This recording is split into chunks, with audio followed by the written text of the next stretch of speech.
Voilà, mes amis, on va commencer notre cours à la mémoire de Monsieur et de Madame Cain, ainsi que pour l'élévation de l'âme de Armand Saïdou Ouri Ben Myriam Tieh Nishmato Tzroura Betzrora Chaim, que son âme se colle à toutes les lumières du monde à venir et qu'on ait bientôt le mérite d'avoir Triata Metim.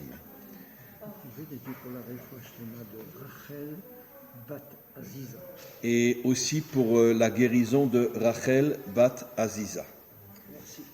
Voilà, on va commencer notre cours par un verset qu'on a souvent rapporté, mais que on ne comprend pas toujours comme on devrait le comprendre. Un verset dit « Olam Chesed Yibane ». Le monde, dans le monde à venir, c'est-à-dire au moment de la délivrance, puisque c'est un futur Yibane, le monde n'est pas encore construit. Mais le verset dit « Olam Chesed Yibane », le monde sera construit sur le principe du Chesed. Bon, la traduction en français, je m'excuse, la bonté, bon, allez, hop. Mais on a compris. En vérité, le verset dit tout le contraire. Le verset dit, qu'est-ce que c'est un homme de Chesed ? C'est celui qui se bat pour construire le monde. C'est ça un homme de Chesed. Alors évidemment, on donne une pièce à un pauvre, on aide quelqu'un qui est dans le besoin, c'est aussi du chesed. Mais bon, ça c'est du chesed religieux. Le vrai chesed, c'est notre capacité à agir pour construire le monde comme le révèle nos maîtres, comme le révèle Hachem. Olam chesed yibane. Qu'est-ce que c'est un homme de chesed ? Un homme qui a véritablement la vraie bonté dans son cœur, c'est un homme qui se bat pour construire le monde. Le premier qui en trouve un, il a gagné. Il n'y en a pas. Et donc, comment ? Je disais, c'est-à-dire, on entend beaucoup cette expression qui veut construire le monde. C'est quoi concrètement ? Construire le monde, ça veut dire faire de ce monde un monde authentique. Ça veut dire fiche toutes les puissances financières et tous les politiciens à la poubelle, et toutes les mafias à la poubelle, tout le mal à la poubelle, et reconstruire un monde d'unité, comme on va le voir dans le cours aujourd'hui, un monde d'unité, un monde de fraternité, un monde de respect, où il n'y aura plus de guerre, il n'y aura plus de violence, il n'y aura plus de débauche, il n'y aura plus de corruption dans le monde des affaires, etc. Et un monde qui est construit sur la justice, sur le bien, sur la morale. C'est ça, Olam Chesed Yibane. Quel est le premier homme, comme on va le voir dans la paracha de cette semaine, qui a commencé à planter les graines de la construction d'un monde de chesed? Eh bien, Abraham. Alors, vous savez, on dit qu'Abraham, sa qualité, c'était le chesed. Mais c'est très dur de voir dans les parachiotes où il est chesed. Parce qu'Abraham était un guerrier. Abraham, c'est d'abord, jusqu'à l'âge de 75 ans, il a passé pratiquement toute sa vie à être le seul à oser se battre contre Nimrod. Et il était vraiment en danger terrible puisque Nimrod est arrivé à le prendre et à le jeter dans une fournaise, comme on le sait. Et comme dit le verset, Echad haya Avraham, il était seul. C'est l'unique au monde qui a eu le courage de sortir contre Nimrod. Nimrod, comme on le sait, comme l'expliquent nos maîtres, était un pédagogue qui arrivait à séduire les peuples avec un langage éblouissant. C'était pas un dictateur dans le sens violent du terme. Bon, celui qui s'opposait à lui était liquidé. Mais d'un autre côté, il avait une démagogie inimaginable qui faisait que tous les peuples le suivaient. Et quand Avram a compris que derrière cette vitrine se cachait un monstre, et il est sorti en guerre contre lui, il était le seul. Et sans le miracle que Hachem lui a fait de le sauver de la fournaise, il aurait été brûlé vif. Et donc Avram était un guerrier. Après, on voit dans la paracha, il s'est battu contre les 4 rois qui sont venus envahir la terre d'Israël. Et même, ce qu'on oublie, c'est qu'il vivait en terre de Canaan. Ça veut dire qu'au moment où il est arrivé en Israël, les Cananéens étaient en train d'envahir la terre d'Israël. Enfin, c'était pas encore la terre d'Israël, c'était la terre de Shem en vérité. Et des millions d'hommes, de femmes et d'enfants shémites, parce que cette terre appartenait aux Shémites, ont été massacrés par les Cananéens qui venaient d'Afrique. Enfin, d'Afrique du Nord plutôt. Donc, ils ont massacré toute la population qui vivait dans cette terre de Shem et se sont installés. Avram est un Shémite. C'est comme si, excusez-moi, mais c'est comme si vous disiez à un juif en plein pendant la Shoah de s'installer en Allemagne et de mettre sur son front « Je suis juif ». Mais c'est ce qu'il faisait Abraham, il construisait des hôtels partout, il proclamait le nom de Dieu. En plein milieu des Cananéens qui venaient de massacrer toute la population chémite qui était sur cette terre-là. Donc on voit qu'Abraham avait un courage, une force, c'était un véritable guerrier.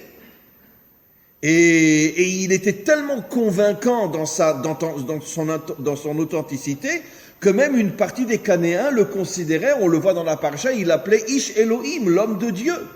Les Cananéens eux-mêmes l'appelaient Ish Elohim, l'homme de Dieu. Donc on voit que c'est très difficile de voir où Abraham était un homme de chesed. Bon, on le voit la semaine dernière, c'est vrai, c'est la seule fois dans toute la paracha où il a 100 ans, le 3e jour de la circoncision, qui est le jour le plus douloureux, il voit arriver des gens, bon, il ne sait pas que ce sont des anges, ils ont une forme humaine et il court pour leur donner à manger, les accueillir, etc. Mais c'est la seule fois dans 3 ou 4 parachiotes où on voit le chesed tel que malheureusement les religieux en parlent. C'est pas de ce chesed-là. Abraham, lui, c'est un homme qui veut construire le monde et on va le prouver dans la paracha de cette semaine. Sa femme décède, comme on le sait, et il veut enterrer sa femme dans Marat HaMachpelah. Et lui est le seul à avoir découvert que dans cette grotte-là sont cachés les fondateurs de toute l'humanité, qui sont Adam et Chava. Les fondateurs de toute l'humanité, puisque les 70 peuples sortent de Adam et Chava, ainsi qu'Israël. Mais les 71 peuples sortent de Adam et Chava. Et lui les a découverts quand il courait après, la semaine dernière, quand il courait après une vache pour donner à manger à ces 3 hommes qui passaient près de sa tente, et la vache est rentrée, comme l'expliquent nos maîtres, dans la grotte, et il a couru derrière, et puis tout d'un coup il a vu une lumière absolument incroyable. Il a dit à son fils Ishmaël, toi occupe-toi de la vache, et moi je veux voir qu'est-ce qui se cache derrière cette lumière-là. Et il est rentré, puis tout d'un coup il a découvert que Adam et Chava étaient enterrés à cet endroit-là. Et c'était pas des squelettes. Nos maîtres disent qu'ils étaient entiers. Ça veut dire que comme on dit que les très très grandes sadikim ne sont pas décomposés lorsqu'ils meurent, et Adam et Chava, comme ils ont fait teshuva après leur faute, et ils étaient entiers, et il les a reconnus.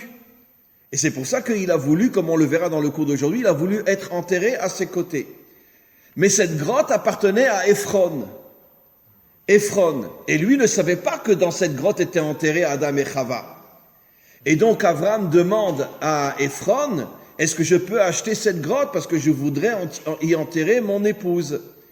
Et Ephron au début lui dit, mais tu peux la prendre, il n'y a pas de problème, je te la donne gratuitement.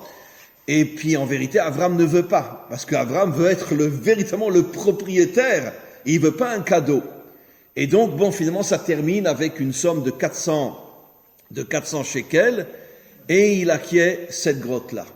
Alors évidemment, comme je dis toujours, quand on lit le verset, même en hébreu, à combien plus forte raison en français ou dans une autre langue, on passe complètement à côté des messages inimaginables que la Torah veut nous transmettre. Toute la Torah est codée, et finalement, heureusement que nos maîtres sont là pour décoder la Torah devant nous. C'est quoi cette histoire de Ephron qui possède la grotte? La racine du mot Ephron, c'est le mot afar, qui veut dire la poussière. Aïn, Peresh, pardon. Première explication qu'expliquent nos maîtres, ça veut dire que quel est le message qui se cache derrière le fait que le propriétaire finalement des fondateurs de l'humanité s'appelle la poussière. La poussière, elle est tout en bas. Ça veut dire qu'en vérité, l'humanité était tombée et était dans la poussière. Elle était tombée, elle était dans la poussière. Et comme les fondateurs de l'humanité, c'est Adam et Chava, ça veut dire que Adam et Chava étaient entre les mains d'une force négative dont tout le but était de faire chuter l'humanité pour ne pas que l'humanité se réveille et finalement essaye de se construire. Plus encore, la valeur numérique du mot afar, d'accord, c'est keren. Keren qui veut dire keren or, un rayon de lumière. Ça veut dire qu'en vérité, c'est pas seulement l'humanité qui avait chuté. C'est toute la lumière de ce monde, la lumière émise par Hachem, la lumière émise par la Torah, la lumière émise par la vraie morale et la vraie spiritualité. Toute cette lumière était tombée dans la poussière. Ça veut dire que tout le monde marchait dessus. Parce qu'on marche sur la poussière. Surtout à l'époque, il n'y a pas encore des routes comme aujourd'hui. Donc les gens marchaient sur la poussière. C'est-à-dire que l'humanité tout entière écrasait la lumière d'Hachem. D'ailleurs, on le dit dans les Chadodit ou les Shabbats. On demande à ce que la Shrina se relève de la poussière. Elle se relève de la poussière. C'est-à-dire que l'humanité tout entière marche sur Dieu. Ça veut dire on l'écrase. On veut pas de toi dans ce monde. Fiche le camp. Reste en haut. Fous-nous la paix. Et c'est ça le message que la Torah nous transmet. Et Abraham, il avait compris que l'humanité était en train de chuter, et que la lumière d'Hachem était en train de tomber. Et c'est pour ça qu'il veut racheter cette grotte, pour pouvoir commencer à planter les graines de ce qu'on pourrait appeler la résurrection de l'humanité tout entière qui se réalisera au moment de la délivrance finale, quand les peuples enfin vont se prendre en main et vont détruire toutes les forces négatives qui nous dirigent jusqu'à aujourd'hui. Et donc c'est ça. Et pourquoi il a acheté 400 pièces? 400 en vérité, ça correspond à quelle lettre? Le Tav, la dernière lettre de la Torah. Et le Tav est la première lettre du mot Torah. Et donc, quelle est l'allusion que la Torah veut nous faire? Qu'il a commencé, Abraham, à être le premier qui a commencé à refaire vivre la Torah dans ce monde, la lumière de la Torah dans ce monde. Maintenant, on va plus loin que ça encore. Finalement, qui est le premier qui a fait tomber Adam et Ève? Le Nachash. Et qu'est-ce que Dieu dit au Nachash tout de suite après? Tu mangeras la poussière de la terre toute ta vie. Ça veut dire qu'est-ce que ça veut dire tu mangeras la poussière de la terre? Ben, quand on mange, on prend des forces. Qu'est-ce qui se cache derrière ça? Pourquoi le Nachash, il mange de la poussière? Alors, peut-être de temps en temps, mais le Nachash, il mange des animaux. Surtout un vrai Nachash. Ça veut dire quoi, tu manges la poussière de la terre? C'est-à-dire que toute ta force, à toi le serpent, c'est de faire tomber la lumière d'Hachem et l'humanité dans la poussière. C'est ça le secret, tu mangeras de la poussière. Toutes tes forces vont venir de la poussière. Toi, tu représentes les forces du mal qui veulent faire tomber l'homme, qui veulent faire tomber tous les peuples dans la poussière. On va aller plus loin que ça encore. Ephron, c'est Afar, Gematria Keren Or, la lumière est tombée dans la poussière, mais à la fin, il y a un Vav et un Nun, comme dans Chevron d'ailleurs. La Mahara était à Chevron, il y a un Vav et un Nun, on va en parler dans quelques instants. Mais dans Ephron, il y a Afar, la poussière, et Vav Nun. Nos maîtres expliquent, je ne rentre pas dans les détails, vous savez que chaque lettre en hébreu a une valeur numérique, et chaque lettre aussi représente soit la dimension masculine, soit la dimension féminine. Il y a des secrets incroyables dans les lettres de la Torah. D'ailleurs, Rabbi Akiva avait consacré pratiquement toute sa vie à comprendre tous les secrets de la Torah dans les lettres de la Torah. Nos maîtres nous disent que la lettre Vav représente le monde masculin et la lettre Nun représente le monde féminin. Et qu'est-ce que ça veut dire Ephron? Ça veut dire que je fais tomber la dimension masculine et la dimension féminine dans la poussière. Le monde d'aujourd'hui, juste avant la délivrance finale, où le couple n'existe plus, enfin il n'existe plus. Au niveau de la grande échelle, il n'y a plus de couple, il n'y a plus de respect entre l'homme et la femme, il n'y a plus rien. Et aujourd'hui, on invente de nouveaux couples, on ne rentre pas dans les détails, vous m'avez tous compris. Toute l'idéologie occidentale, c'est de détruire le couple. Et c'est pour ça que Ephron nous envoie un message incroyable. Je veux faire tomber le couple dans la poussière. Qu'il ne reste rien du couple, qu'il soit complètement piétiné, écrasé par tous ceux qui marchent sur la poussière. Mais comme on va le voir dans quelques instants, ça va pas être facile à expliquer. J'ai donné un cours hier où j'explique ça aussi, mais je veux le redire aujourd'hui devant vous. Mais il y a encore d'autres notions que je n'ai pas dit hier, que je vais dire aujourd'hui. En vérité, le couple masculin-féminin correspond à l'union au moment de la délivrance entre Israël et les nations. Qui sera le masculin et qui sera le féminin? Il y a 70 nations. Israël se marie avec les 70 nations. Donc qui est le féminin? Une femme peut avoir 2 maris? Non. Un homme peut avoir 70 femmes? Oui.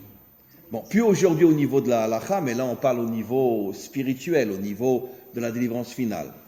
Nos maîtres ont interdit déjà depuis plus de 1000 ans, c'était le maître de Rachi qui a interdit qu'un homme se marie avec plusieurs femmes, et aujourd'hui cette loi, elle continuera même au moment de la délivrance, un homme n'aura pas 2 ou 3 ou 10 femmes, ou 18 femmes comme le roi David, mais ça c'est au niveau individuel.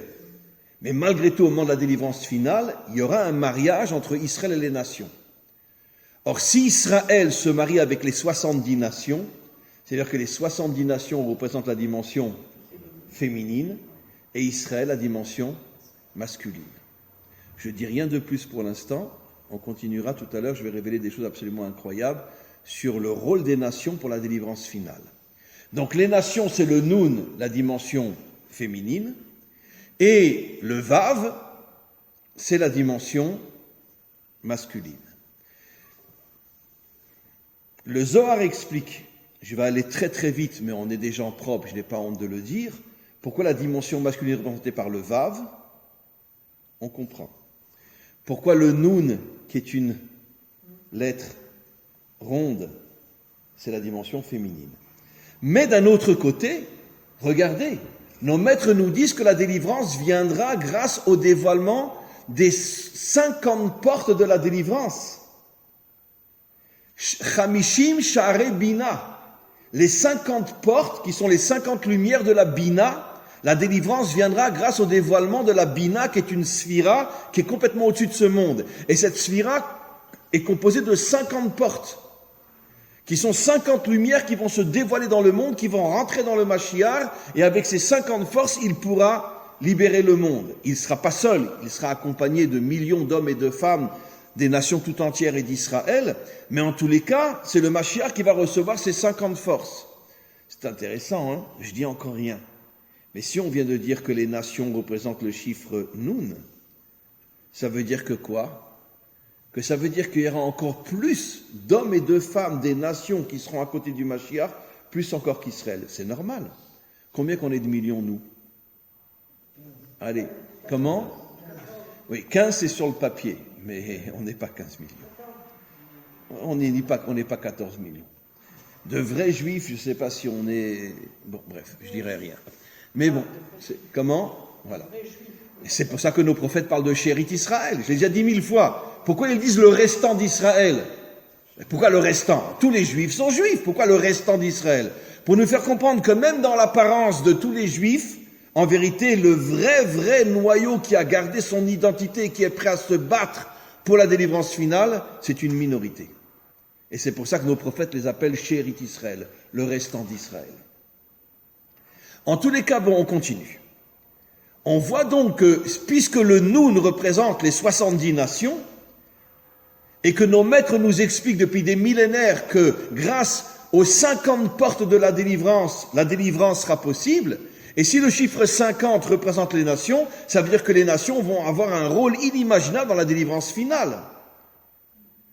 Je vous invite à écouter le cours que j'ai mis ce dimanche, le cours que j'ai fait avec M. Ababou, où on révèle des choses inimaginables. Vous savez que le plus grand ami qui l'a soutenu toute sa vie, au point qu'il a été lâché par le clergé, et il a terminé sa vie dans un état de pauvreté. Il n'arrive même plus à s'acheter des chaussures, parce qu'ils l'ont lâché. C'était un pasteur protestant, qui s'appelait Herschler, qui était un sioniste, un amoureux d'Israël, un amoureux attention, il ne s'est jamais converti, il est resté pasteur jusqu'à la fin de sa vie, mais c'était le plus grand ami d'Herzl, c'est lui qui lui a ouvert toutes les portes, et c'est lui qui n'a pas cessé de le renforcer. 99% des juifs ne le savent même pas. Que le plus grand soutien de Herzl était un pasteur protestant qui s'appelait Herschler. Qu'est-ce qu'on voit de là? On pourrait dire la racine, le noyau de la délivrance finale, où vont s'unir, mais là c'était dans le secret, personne ne savait, puisque même les Juifs ne le savent pas. Même les Juifs ne le savent pas. Ils ont entendu parler de Herschler, mais bon, sans plus. Herschler a été à tous les congressionnistes dans la vie de Herzl et après, il était à tous les congrès, il était assis à côté des rabbins. Les rabbins acceptaient qu'il soit assis à côté d'eux parce qu'ils savaient qu'il avait un amour pour Israël, un amour pour la Torah inimaginable. Quand après le clergé protestant a entendu qu'il était le plus grand ami de Herzl, ils l'ont lâché, ils lui ont enlevé sa communauté, son église, etc. Et finalement, il est mort dans un état de pauvreté inimaginable. Mais il n'a jamais lâché. Qu'est-ce qu'on comprend de là ? C'est le microcosme de ce qui se passera un jour, au moment de la délivrance finale, où il y aura une unité incroyable entre Israël et les nations. Donc, la première partie de cette paracha nous montre que la première tentative réussie d'Abraham a été de récupérer Olam Chesed Yibane, je veux reconstruire le monde, de récupérer la tombe d'Adam et Ève pour justement commencer à relever l'humanité qui était dans la poussière. Et c'est pour ça, comme je l'ai expliqué déjà dans de nombreux cours, que les 3 pères fondateurs et les mères fondatrices ont été enterrés à côté de Adam et Ève, parce que Abraham a voulu suggérer qu'un jour viendra où il y aura à nouveau une unité inimaginable et une fraternité inimaginable entre Israël et les nations, au point que Israël sera considéré comme le mari et les 70 nations seront considérées comme l'épouse d'Israël. Mais j'ai pas fini encore. Deuxième partie. Un truc fou. Abraham et Sarah, non, Sarah n'est plus là, mais enfin bon. Abraham commence à vouloir construire le peuple juif, puisqu'il a eu un fils, et ça veut dire que ce fils-là représente la continuité d'Israël. Et donc, tant que Abraham et Sarah étaient stériles, il n'y avait pas d'Israël. Yitzhak naît, et maintenant il veut marier Yitzhak, c'est-à-dire qu'il veut commencer à construire Israël. Encore une fois, Olam Chesed Yibane, construire le monde. À qui il confie la mission de marier son fils? À qui? Eliezer. Qui était Eliezer? Le fils de Nimrod. Le fils de Nimrod. Alors, d'accord. Eliezer s'est rapproché d'Abraham. Eliezer était un grand ami d'Abraham. Nos maîtres nous disent que quand Abraham était fatigué, qu'il ne pouvait pas donner un cours de Torah, il confiait le cours de Torah à Eliezer et Eliezer parlait devant les élèves. Eliezer était un grand ami, un grand serviteur d'Abraham. Mais enfin, c'est quand même le fils de Nimrod. Peut-être que va ressurgir une étincelle mauvaise qui va faire qu'il va tout faire pour casser le zivoug entre Yitzhak et Rivka. D'autant plus que nos maîtres nous disent qu'il avait une fille extraordinaire et que quand Abraham lui a dit « je voudrais marier mon fils », lui inconsciemment il a dit « mais c'est pas la peine d'aller au bout du monde, tiens, prends ma fille » qui était une fille extraordinaire, parce que Eliezer était un homme extraordinaire, il avait fait une teshuva incroyable. Et Abraham perd complètement la tête. Je vais vous expliquer pourquoi. Parce que, quand il est redescendu la semaine dernière de la montagne où il était censé sacrifier son fils, Hachem lui révèle que la future femme de son fils, c'est Rivka, qui est la fille de son frère, de la lignée de son frère, Nahor. Il lui révèle ça. Et il lui dit dans quel pays elle est et dans quelle ville il est. Donc Abraham aurait très bien pu dire à Eliezer, écoute, tu vas à Aram Naharaim, d'accord, qui est en Syrie, c'est la Syrie aujourd'hui, tu vas dans telle rue, dans telle famille, et tu me ramènes Rivka. Et qu'est-ce que fait Abraham? Il lui dit, cherche une fille pour mon fils. Il lui dit, ni le pays, ni la famille, ni le nom de la fille. Alors déjà, c'est le fils de Nimrod. En plus, il veut lui donner sa propre fille. Et en plus, il lui donne même pas tous les renseignements dont il est en possession pour qu'il puisse trouver l'âme sœur de son fils. Il a perdu la tête ou quoi? Mais pas du tout. Qu'est-ce qu'il voulait, Abraham? Il voulait reconstruire le monde. Il voulait faire le tikkun du fils de Nimrod. Ça veut dire qu'en vérité, Abraham a pris un risque inimaginable et il ne s'est pas trompé. justement, Eliezer étant le fils de Nimrod, étant donc d'une certaine manière celui qui est né de la plus grande pourriture de ce monde, d'accord? N'oublions pas que, je l'ai déjà dit 1000 fois, je sais, mais moi je me lasse pas de me répéter. Je m'excuse, d'accord? La nièce de Himmler est venue dans les années 50 en Israël et s'est convertie. La nièce de Himmler s'est convertie ici en Israël. Quand elle a appris ce que son oncle avait fait, elle a vomi pendant des semaines et des semaines, elle a dit « Je ne peux plus supporter ce peuple ».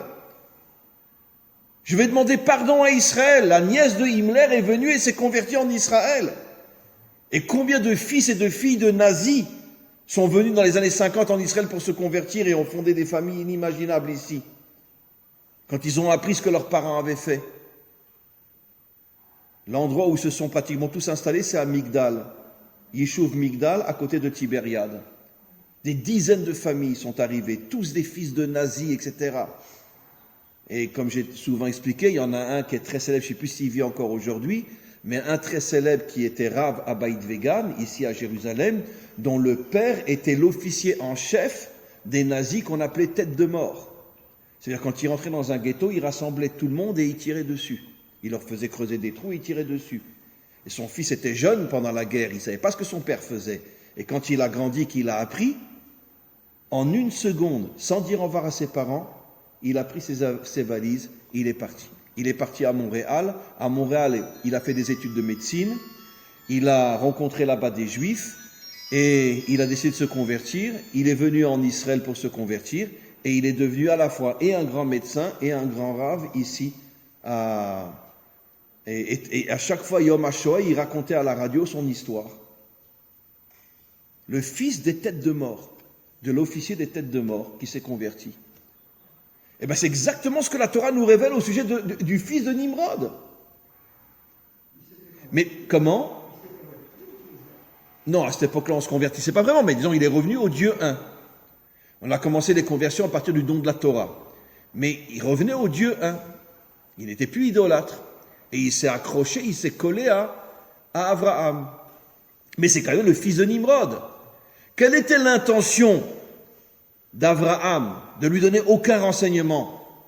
Eh bien, de l'aider à casser les dernières, on pourrait dire les dernières forces impures qu'il avait héritées de ses parents, et de voir si c'est possible de récupérer un homme qui vient malgré tout d'une des plus grandes crapules de l'histoire, son père Nimrod. Et c'est pour ça qu'il le teste. Je lui donne aucun renseignement. On va voir s'il va aller jusqu'au bout. Et il va jusqu'au bout. Il trouve Rivka. Il demande un verre d'eau à Rivka. Et Rivka, qui est complètement... lui dit, non, mais pourquoi un verre d'eau? Mais je vais abreuver tes 10 chameaux. Alors que chaque chameau, il a un guerrier à côté de lui. Et lui dit, non, je vais abreuver tes 10 chameaux. Il comprend tout de suite que c'est la femme de Yitzhak. Et il a réussi. C'est-à-dire, il a cassé son ego par rapport à sa fille. Il est arrivé à se nettoyer des dernières impuretés que son père, forcément, avait mis dans son ADN. Et vous savez qu'il va revenir après en Gilgoul.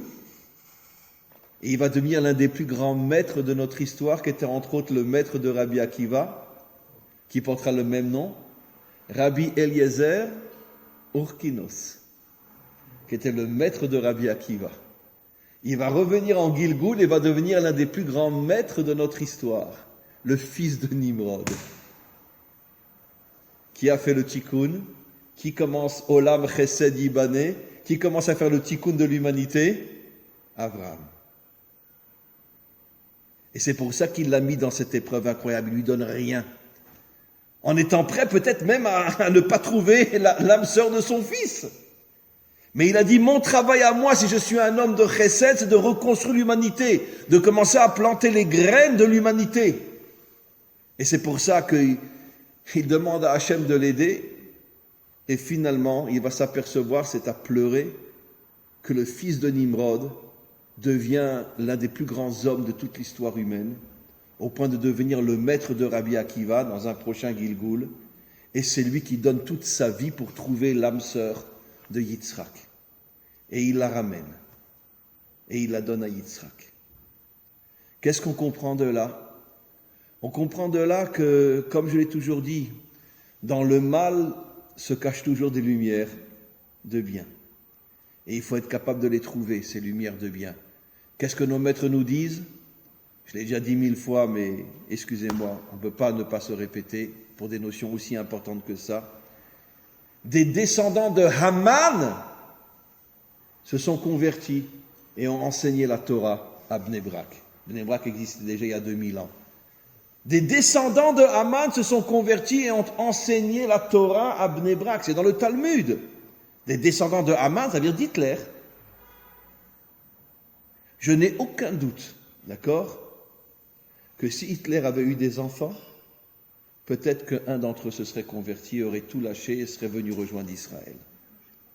Puisque si la petite fille de Himmler s'est convertie, si le fils de l'officier des têtes de mort s'est converti, alors on peut imaginer que si Hitler avait eu des enfants, peut-être que cette lumière serait revenue vers Israël. Et c'est exactement ce que nos maîtres nous disent. Des descendants de Haman, qui était le Hitler de l'époque, sont devenus des maîtres qui ont enseigné la Torah à Bnei Brak. Comment? Il n'a pas eu d'enfant, Hitler? Non, il n'a pas eu d'enfant. Il n'a pas eu d'enfant. Et donc, va savoir s'il avait eu des enfants, peut-être qu'un se serait converti, comme le fils des officiers des têtes de mort. Il n'y a pas une grande différence, hein. Va savoir. Ça veut dire que dans l'obscurité la plus totale se cachent des lumières inimaginables. Et c'est ce que Abraham voulait, dévoiler cette lumière qui se cache dans l'obscurité. Troisième et dernière partie de la paracha, et après on passe à un autre sujet. Qu'est-ce qu'on apprend à la fin de la paracha? Que Ishmaël fait teshuva. Il est marqué au moment de sa mort, Vaïgva, et Rashi explique, regardez, que le mot Vaïgva, ça veut dire il a donné son dernier souffle, c'est un mot qui est utilisé dans la Torah que pour les tzadikim. Ishmaël est mort comme un tzadik. Ishmaël est mort comme un tzadik. C'est difficile à imaginer aujourd'hui, hein, mais vous inquiétez pas. Un jour on le verra. Peut-être que notre génération verra le retour d'Ishmaël. Et moi, j'en ai aucun doute que Ishmaël reviendra. Mais seulement Ishmaël est introduit par des forces meurtrières et des forces terroristes qui ne font que du fric dans leur poche et c'est tout. Et surtout chez eux, je veux dire, s'il y en a un qui lève le nez, il est tout de suite torturé à mort. Donc ils n'ont pas le choix, les pauvres. Ils n'ont pas le choix, les pauvres. Mais un jour viendra où Ishmaël, le vrai Ishmaël, chassera toutes les forces étrangères qui sont en lui, derrière lesquelles se cachent les Occidentaux, bien évidemment, enfin les dirigeants occidentaux, et Ishmaël redeviendra. Et pourquoi Ishmaël a fait teshuva? Mais la Torah nous le révèle. Qu'est-ce que fait Abraham après la mort de Sarah?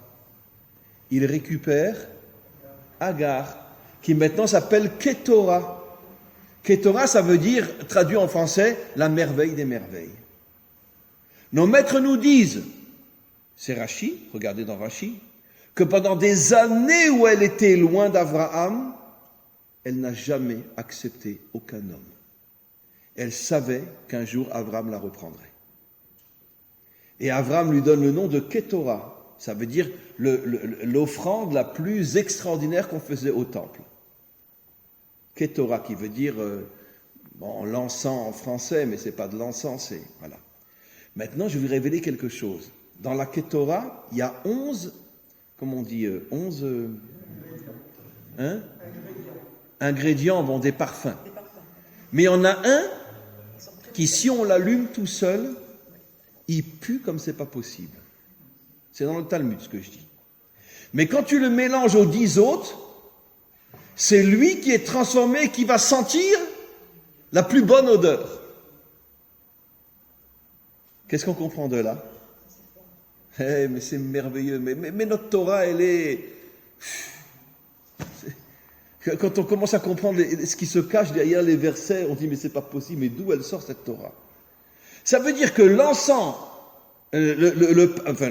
l'ingrédient, quand tu l'allumes seul, il pue, tout le monde s'enfuit. Mais quand tu le mélanges aux 10 autres, c'est lui qui va donner la meilleure odeur. Ça fait allusion à quoi? Pourquoi il l'appelle Ketora? pour faire allusion au fait que Ishmaël va faire Teshuvah et va devenir un tzaddik, comme le dit Rashi.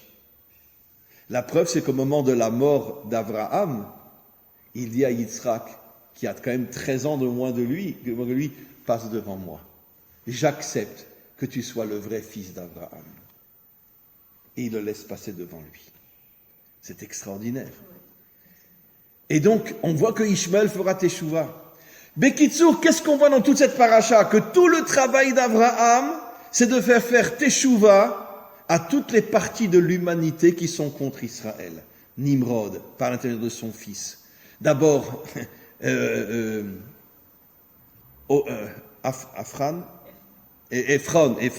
Ephron, qui fait tomber l'humanité dans la poussière. Et puis le dernier ennemi d'Israël, comme on le sait aujourd'hui, Ishmaël. Et la Torah nous dit clairement qu'un jour, Ishmaël fera Teshuvah. Donc toute cette paracha ne parle que de quoi? Du retour des ennemis d'Israël vers Israël. Et bien toute cette paracha, elle fait allusion à la délivrance finale. Et c'est pour ça qu'elle s'appelle Chaye Sarah. Comment cette paracha peut s'appeler Chaye Sarah alors que dans cette paracha on parle de la mort de Sarah? Mais parce qu'un tzaddik, même si on ne le voit pas avec nos yeux de chair, il continue à œuvrer dans ce monde. Il continue à être vivant dans ce monde. La preuve, qu'est-ce qu'on dit de David Ameler? Chai vekayam. Il est toujours vivant, il est toujours là. Alors nos yeux de chair ne le voient pas, mais il continue à agir dans ce monde pour préparer la délivrance finale. Et c'est pour ça que cette paracha s'appelle Chaye Sarah. Et regardez la merveille. Elle a vécu combien de temps? 127 ans. Ça fait allusion à toutes les sphirotes, à tous les attributs divins. Nos maîtres expliquent dans le Zohar, le sang fait allusion au Keter, la couronne. Comme dit le roi Salomon, Eshet Chayil Ateret Baala, une femme guerrière, pas vertueuse, d'accord, et la couronne de son mari. Le sang fait allusion au fait qu'elle a atteint le plus haut de tous les attributs divins qui est le Keter. Le vin, disent nos maîtres, dit Rabbi Shimon Bar Yochai, fait allusion à la Chochma et à la Bina. Et les 7 font allusion aux 7 sphirotes du bas, Chesed, Gvura, Tiferet, Netzar, Od, Yesod, Malchut. 7. Ça veut dire qu'elle est arrivée à faire briller dans son âme toutes les sphirotes de Dieu. Et c'est pour ça qu'on dit Chaye Sarah. Elle est vivante jusqu'à aujourd'hui. Elle continue à aider la construction du monde jusqu'à aujourd'hui. Chaye Sarah. Parce qu'elle possède les 127, ça veut dire Keter, Chochma, Bina et les 7 sphirotes du bas. Donc la femme est appelée la couronne de l'homme. Alors maintenant, revenons un petit peu à ce qu'on a expliqué que Chevron, pourquoi Abraham a passé pratiquement toute sa vie à Chevron, pourquoi il a décidé d'être enterré à côté de Adam et Sarah, et de Adam et Chava, parce qu'Abraham savait que tout le tachlit d'Israël, d'accord, c'est d'amener l'union, l'unité entre Israël et les nations. Et c'est pour ça donc qu'il a été enterré à Chevron. Et qu'est-ce que veut dire le mot Chevron? Chibour, l'unité entre le Vav et le Nun, entre la dimension masculine et la dimension féminine. Voilà. Le Chibour entre le Vav et le Nun. Chevron, Chibour, Vav, Nun. L'unité entre le Vav et le Nun. Donc l'unité à l'intérieur du couple, qui est le microcosme de l'unité au moment de la délivrance entre Israël et les nations. Maintenant, il y a malgré tout un problème difficile que je voudrais traiter le dernier quart d'heure qui nous reste.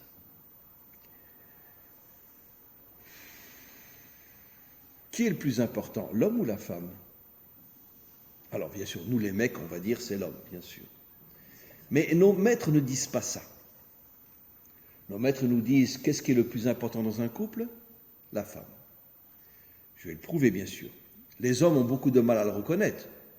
Bon, aujourd'hui, la femme travaille, des fois elle gagne plus d'argent que l'homme, donc les choses se sont remises un petit peu en place. Mais jusqu'à il y a encore, on va dire, 100 ans, même moins, la femme est à la maison avec les gosses, c'est le mari qui travaille, c'est lui qui fait du sport, c'est lui qui est musclé, c'est lui qui ramène l'argent, c'est le mec, quoi. Comment qu'il va imaginer que tout ce qu'il est et tout ce qu'il réussit, c'est grâce à sa femme?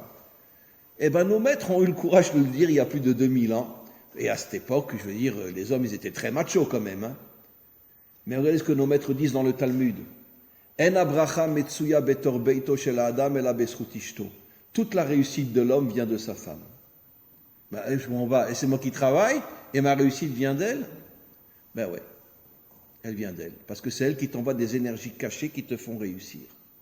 Si c'est une femme, une vraie femme. Mais nos maîtres disent plus encore, je l'ai déjà dit.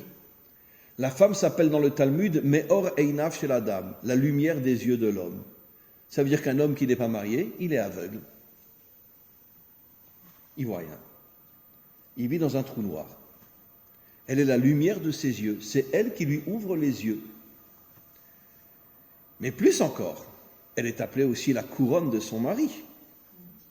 Eshet Chayil Ateret Baala. La couronne, elle est où? Sur la tête. Donc, ce qui veut dire qu'un jour, l'homme reconnaîtra que la femme est au-dessus de lui. Ben oui. Et que finalement, elle est sa couronne. Et ça veut dire quoi, elle est sa couronne? Elle fait de lui un roi. Et c'est quoi un roi d'après nos maîtres dans le Talmud? Meler poretz geder la asot derer.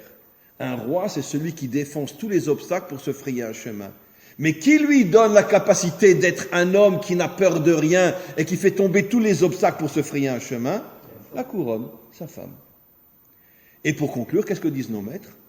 Adam she'en lo isha eno Adam. Un homme qui n'a pas de femme n'est pas un homme.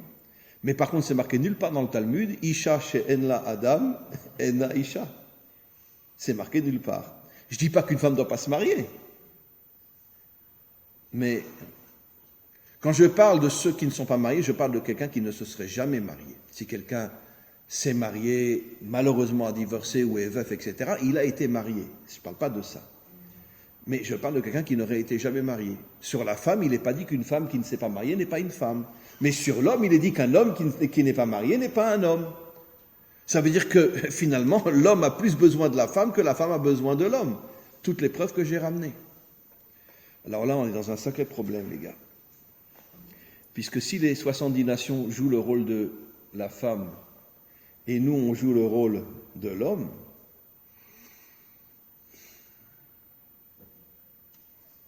c'est un problème. Hein, le peuple élu, ouais. On a un sacré problème, les gars. Puisque si les peuples ont la dimension féminine, ça veut dire que la lumière des yeux d'Israël vient des nations, la couronne d'Israël, c'est les nations. Un homme qui n'est pas marié n'est pas un homme. Tant qu'Israël n'arrivera pas à l'unité avec les nations, nous ne sommes pas Adam. Et toute la bénédiction vient des nations, puisque la bénédiction vient de la femme. Et les nations ont le rôle... Attendez, excusez-moi, quand on voit les nations aujourd'hui, vous imaginez qu'ils vont être la lumière de nos yeux? Vous imaginez qu'ils vont être la couronne sur notre tête? Comment? Oui, mais Israël sera hors la goïm lorsque Israël sera uni aux nations. Je vais donner un exemple. Votre question est magnifique. Je vais donner un exemple. D'accord? Un homme à la table du Shabbat, c'est lui qui dit un Dvar Torah. Généralement, c'est pas la femme. Ça peut être aussi, mais bon, si c'est une rabbinite à la rigueur, mais bon, généralement, c'est l'homme. Mais d'où l'homme, il a cette capacité de donner un Dvar Torah? C'est parce qu'il est marié avec une femme authentique. C'est elle qui lui rentre la lumière, qui se transforme en Dvar Torah. Mais évidemment. Je l'ai déjà révélé des milliers de fois. Il y a eu un homme, un vrai, qui a eu le courage de reconnaître que tout ce qu'il est devenu, c'est grâce à sa femme. Qui c'était? Le Rabbi de Lubavitch. Après la mort de sa femme, il a révélé que les deux niveaux les plus hauts de son âme, la Chaya et la Yechida, il les devait à sa femme, qui s'appelait Chaya Mushka, et il a dit Chaya, je l'ai reçu d'elle, et il explique dans ce Dvar Torah que Mushka fait allusion à la Yechida. Ça veut dire qu'il dit dans ce Dvar Torah que Arrêtez de dire le rabbi, le rabbi, le rabbi. Dites ma femme, ma femme, ma femme. Tout ce que je suis, c'est grâce à elle. Il le révèle. Un Dvar Torah inimaginable, comment? Et Rabbi Akiva aussi, merci de le rappeler. Rabbi Akiva, quand il revient avec ses 24 000 élèves et que sa femme se jette à ses pieds, qu'est-ce qu'il dit? Sheli, Veshelachem, Shelaï, tout ce que je suis, tout ce que vous êtes, ça vient d'elle. Et pourtant, c'est lui qui a étudié la Torah, c'est pas elle. Et parce qu'il sait qu'elle faisait rentrer en lui des énergies cachées qui ont fait de lui ce qu'il est devenu. Parce que la femme s'appelle la pnimiout, l'intériorité de l'homme. Et son rôle est très caché, c'est pour ça que les hommes se prennent pour des mecs. Et moi, et moi, et moi. Mais un jour viendra au moment de la délivrance où les hommes verront le monde caché et comprendront que tout ce qu'ils sont devenus, c'est grâce à leur épouse. Mais alors je reviens à ma question. Mais comment on peut dire quoi? Les nations seront la couronne d'Israël? Ça veut dire qu'Israël aura une couronne sur cette terre avec 70 pierres précieuses? Les nations seront la lumière des yeux d'Israël? Israël, tant qu'il n'est pas uni aux nations, n'est pas un homme. Mais qu'est-ce qui se passe? Mais quand on regarde les nations aujourd'hui, je veux dire, bon, même quand on regarde Israël, aller à Tel Aviv. Bon. Alors, qu'est-ce qui se passe? Qu'est-ce qui se passe? Qu'est-ce qui se passe? Mais la réponse, elle est très très simple. Allez. Qui est le premier que le serpent a fait tomber? La femme ou l'homme? La femme. Bien sûr. Et excusez-moi de vous le dire, mais toutes les forces du mal aujourd'hui dans le monde, elles s'acharnent beaucoup plus contre les nations que contre Israël. Sur le plan, on pourrait dire, des malheurs qui nous arrivent, c'est nous. Mais sur le plan du mensonge, qu'est-ce qu'on a fait croire aux nations pendant des millénaires? Les sales juifs, les tueurs de Jésus, les trucs, les machins. Ça a amené les Cosaques, les pogroms, l'Inquisition, la Shoah. Qu'est-ce que ça n'a pas amené? Mais qui parlait? C'est les peuples qui parlaient? Non. C'est les dirigeants religieux, les dirigeants politiques. C'est eux qui parlaient. Eh bien, c'est le serpent qui fait tomber Chava avant de faire tomber Adam. Et après, qu'est-ce qu'elle a fait, Chava? Elle a dit, Adam, viens ici, toi. Ouvre ta bouche, paf! Eh bien, c'est quoi? C'est quoi le message? Qui s'attaque à Israël? Les nations. Mais pourquoi Israël? Pourquoi les nations s'attaquent à Israël? Parce qu'elles ont été trompées par le Nachash. Ça veut dire qu'en vérité, les nations elles-mêmes sont victimes d'une conspiration, d'un mensonge inimaginable qui leur a complètement fait perdre leur identité. Elles savent plus ce qu'elles sont, les nations. Elles n'ont plus aucune morale, bon, je ne parle pas des individus, évidemment. Je parle au niveau de la grande image. Plus une spiritualité authentique, plus une morale authentique, plus une justice authentique. Mais ça vient de qui? Parce que le serpent, qui est représenté par toutes les forces obscures de ce monde, sait que si les nations se réveillent et retrouvent leur véritable identité, et qu'à ce moment-là, elles vont s'unir à Israël et Israël va s'unir à elles, c'est la fin du mal dans le monde.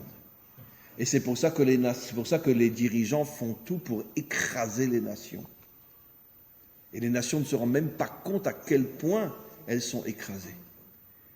Et qui est celui qui va redonner aux nations leur véritable identité? Le Mashiach. Il va reconstruire les 70 nations, et quand les 70 nations vont être construites, à ce moment-là, il va célébrer le mariage entre Israël et les nations. Les nations deviendront la couronne et la lumière des yeux d'Israël. C'est difficile à admettre aujourd'hui, d'accord? Mais c'est ce qui se passera. Une unité inimaginable. Et vous savez ce que Rashi ose dire, je l'ai déjà dit 1000 fois. Dans le fameux verset Shema Israël Hashem Elokeinu Hashem Echad, Rashi dit, il le coupe en deux, dans Parshat Vayitranan, et il dit Shema Israël Hashem Elokeinu, Hashem est notre Dieu, à nous uniquement. C'est ce que Israël dit pendant tout l'exil. Mais Hashem Echad, c'est ce que les nations diront au moment de la délivrance finale. C'est les nations qui diront Hashem Echad. Elles reconnaîtront que Dieu est un. Bien, nous, en exil, on dit Hashem Elokeinu. Parce que nous, on a reçu la Torah, et les dirigeants des nations ont empêché les nations de recevoir la Torah. Parce que les nations voulaient la Torah. Comme je dis souvent, aujourd'hui, il y a un réveil au niveau des nations qu'on ne peut même pas imaginer. Si on prend toutes les langues, l'espagnol, le français, le russe, l'anglais, etc., c'est des millions d'hommes et de femmes dans le monde entier qui se réveillent. Moi, récemment, j'ai commencé un cours avec l'Amérique du Sud, avec l'Amérique latine, et quelqu'un me traduit en espagnol mes cours. Et ce sont tous des non-juifs. Il y a un amour pour la Torah aujourd'hui inimaginable. Les nations prennent conscience qu'on leur a menti pendant des millénaires. Les youpins, les youpins, les youpins, sales juifs, sales juifs, sales juifs. Et aujourd'hui, quand ils entendent un cours de Torah, ils deviennent fous. Ils disent, mais comment qu'on nous a menti comme ça pendant des millénaires? Comment on nous a menti? Mais qui nous ment? Ceux qui sont à la tête des nations. Parce qu'ils veulent garder le fric, le pouvoir, toute leur méchanceté. Et ils savent que si Israël et les nations se réunissent, c'est la fin du mal. Et c'est pour ça, oui. Alors la notion d'élection, vous faisiez allusion tout à l'heure. Pardon? La notion d'élection. Oui. Tout tombe à l'eau finalement. Qu'est-ce que ça veut dire élection? Si on attend les nations sont d'autres couronnes, alors la notion d'élection existe-t-elle? Écoute, chacun fera comme il le veut. Moi, personnellement, je ne vais plus voter, c'est fini. Depuis déjà les dernières élections, je ne vote plus. Mais c'est mon choix personnel. Hein. Je ne dis pas qu'il faut me suivre. Et je le dis sincèrement. Si quelqu'un veut voter, je le respecte, il n'y a aucun problème. Moi, personnellement, je ne vote plus. Mais encore une fois, je respecte avec la plus grande estime quelqu'un qui va voter. J'ai aucun problème. Mais moi, je ne vote plus. Parce que je me suis rendu compte que finalement... Bref. En tous les cas, mais c'est mon point de vue, hein, je ne dis pas qu'il faut le partager. Hein. Là, je ne parle pas comme arabe, je parle uniquement sur le plan personnel. Chacun fait comme il le veut. Donc, Bekitsour. Ce que nous comprenons, et je rapporte encore une fois ce Zohar que j'ai déjà rapporté 10 fois ici, où Rabbi Shimon Bar Yochai a le culot de dire que quand le Mashiach se dévoilera, les premiers qui se joindront à lui seront des hommes et des femmes des nations, avant même Israël. C'est dans le Zohar explicite. Les premiers qui se joindront à lui seront des hommes et des femmes des nations.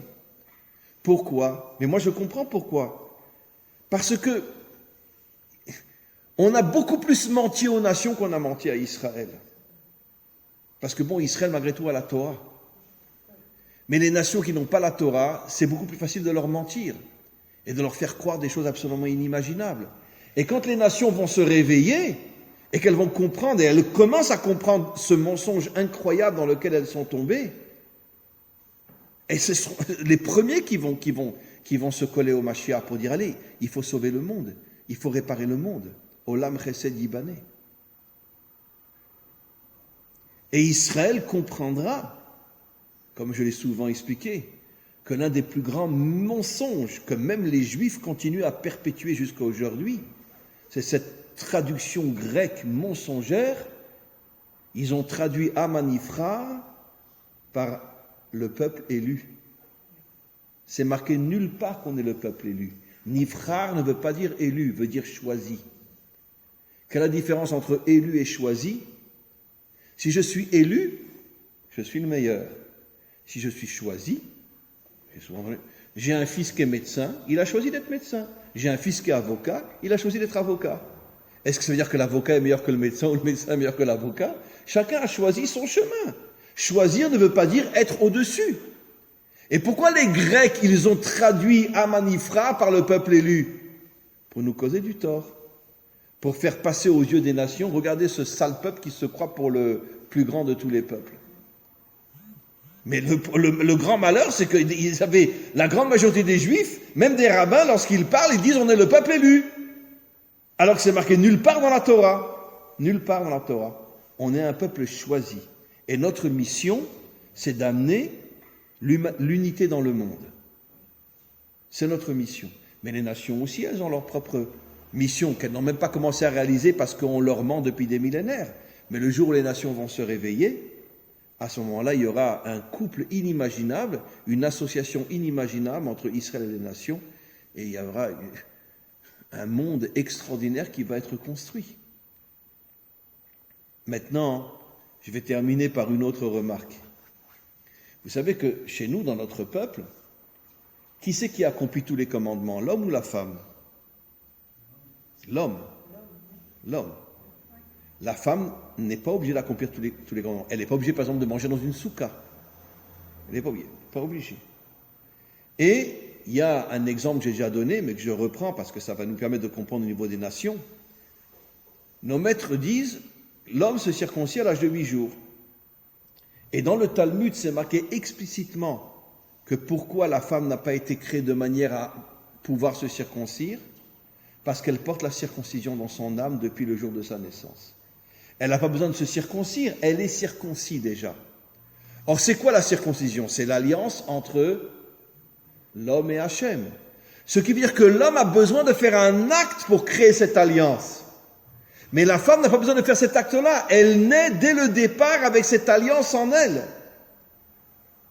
Ça veut dire qu'elle a, on pourrait dire, un avantage sur l'homme, c'est que l'homme a besoin de faire un acte et la femme n'a pas besoin. Elle est directement connectée à Dieu. C'est pour ça que la femme, tous les matins, dit « Sha'asali kirtso no ». D'accord? Tu m'as fait selon ta volonté. C'est-à-dire, je suis comme toi. Tu m'as fait selon ta volonté. D'accord? Voilà.